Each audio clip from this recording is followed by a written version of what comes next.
In your education, you said that in college you didn't exercise your potential as a student. That's an understatement. But I wonder if in grade school, high school, college, there were opportunities like student government Yeah. and things like that where you were active, where you were saying, I can be in charge of this.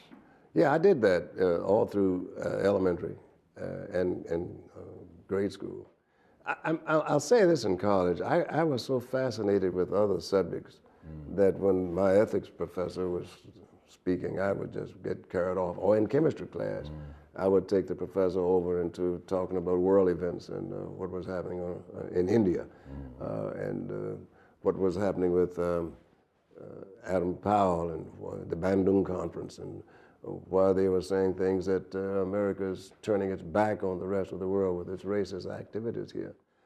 And yet, I never sought any offices of student government leadership, but I was always involved in protests and arguments and making certain that students were heard. We had a right to be heard and a right to be seen as well. Let me ask you about the occasions where you're redirecting the class, the chemistry teacher being asked to talk about the Bandung Conference and others being asked to stray away from their subject. Where does it come from in you that you can do this and that you ought to do this? That you ought to, I don't want to say take over the class, but change the direction of the class? Well, I think it came from saying pretty much, why am I here? And what do you do when you finish? What is knowledge? What is the acquisition of it? And why aren't you getting it? And so some of my friends from college who had been in the military, who were older, who had come back to college, I would read things that they had written, or they had said rather, or heard written and heard spoken. And I could recite them as if it were me myself, having heard them. I think on so many occasions, it was always this desire to change. I remember at that time, much was going on in Africa, particularly in Kenya.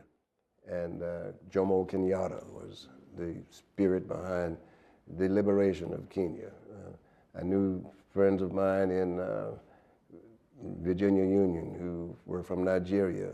They spoke so fondly of Azikiwe, the great liberator in Nigeria. And I was saying, if these people are there doing these things, what are we doing here? Well, why are those people saying we've got to go there to do what we need to do here? Let's do what we got to do right here. Let's raise our banners here. Let's do the kinds of things that we need to do. Let's be heard. And that's why I've said when a thing is right, the time is always right to do it. You can't afford to wait for someone to tell you when it's time to do something.